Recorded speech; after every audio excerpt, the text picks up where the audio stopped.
Rev up your engines!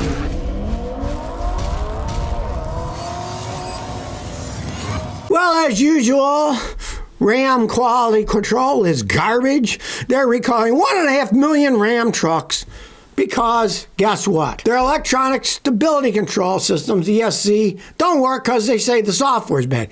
They always blame it on software for the last 2 decades. Every time Chrysler has a problem, oh, it's a software problem. We'll just reprogram it. You know what I find? After they reprogram it, the stupid things aren't fixed right either. Now, this recall is for 2019, 2021, 2022, 2023, and 2024 Ram trucks. Now, you'll be notified by October, right? It's September now. Well, I can wait a while to tell you, oh, these things might not work. Who knows how many people getting wrecked because the stability control won't work between now and then, but oh, what the heck. We'll send you a letter to me. I might not even get to you, bud. You know, that's why I warn people. Don't buy these crappy Stellantis products. They're having a problem selling them now because people are realizing they make junk. It's too expensive, right? And then, oh, they have software fixes for it, right? Hey, I thought they have software engineers are supposed to write the stuff and test it in the first place, but I guess not. You buy one of those, you're just one of their guinea pigs. Wow, the new Fiat 500e, the electric version of their crappy little Fiat 500 is out now.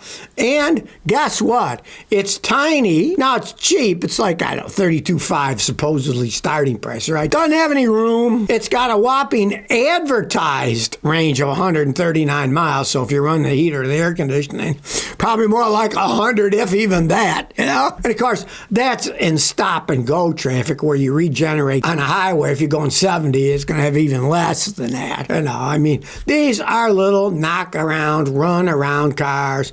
And okay, I could see if the things were 20 grand.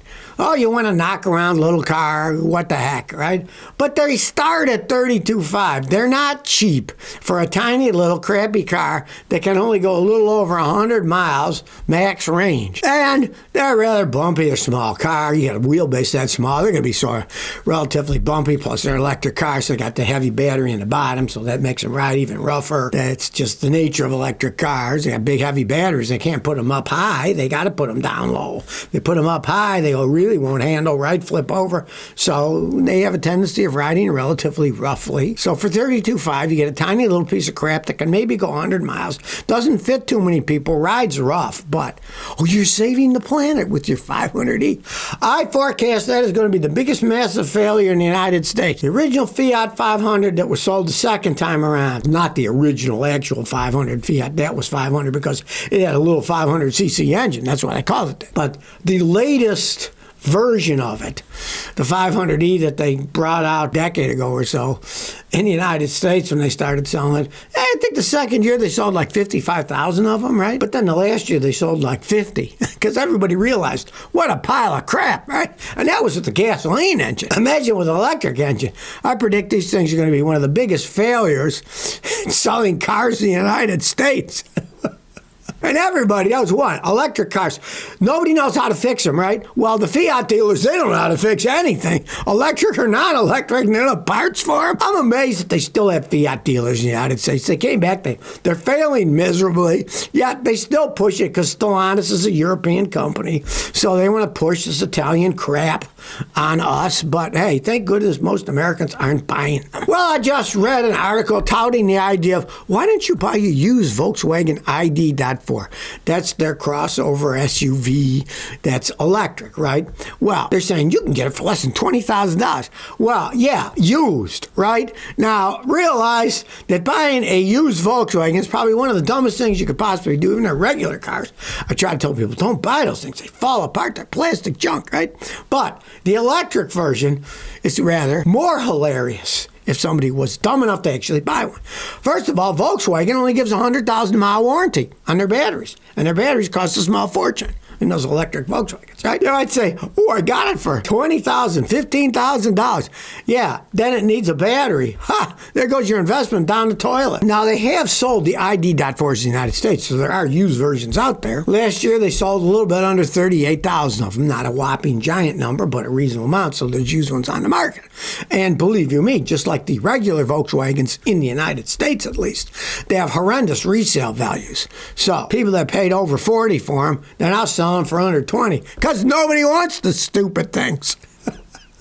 So you might think, what a great idea, I could use one. No, it's not a great idea. Unless you get it super dirt cheap and it's low mileage, realize the warranty on the battery goes out at 100,000 miles. Now, in the real world, these things have a range of less than 200 miles. They're not that large. The batteries in them are not that large.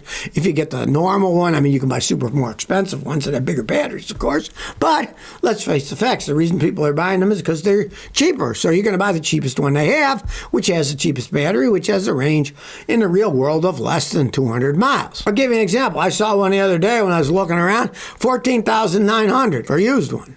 The only problem was it had 109,000 miles on it, so the battery's out of warranty. Realize the cost to replace an ID.4 battery, if you do it at the Volkswagen dealer, is over $20,000. So maybe you can get the car for $14,900. But then you might have to put a $20,000 battery in the stupid thing. That says, well, another reason electric cars aren't going to fly. There's a whole series of circular economics around cars. You can buy one, then maybe you get a good used one instead, save a bunch of money. You can get it fixed, and you don't have to worry about if the battery goes out in your regular car, a couple $100, buy another battery, not $20,000. Hey, if you're thinking about buying one of these things used, I'm warning you, save your money. Buy anything else. Well, don't say I didn't warn you. A frustrated Tesla owner faces a $26,000 bill after he was locked out of his car because the battery failed. Now, this was in Canada, so it is Canadian $26,000, so it's less than American dollars, but still, it's a lot of money. Guy got locked out of his Tesla because the battery was dead, and he ended up getting a $26,000 bill to replace the battery. He says, don't ever buy a Tesla. It was plugged in. The car was at 80% charged the night before, and then it died, he said. Now, it's bad enough that he paid $140,000 for this stupid thing.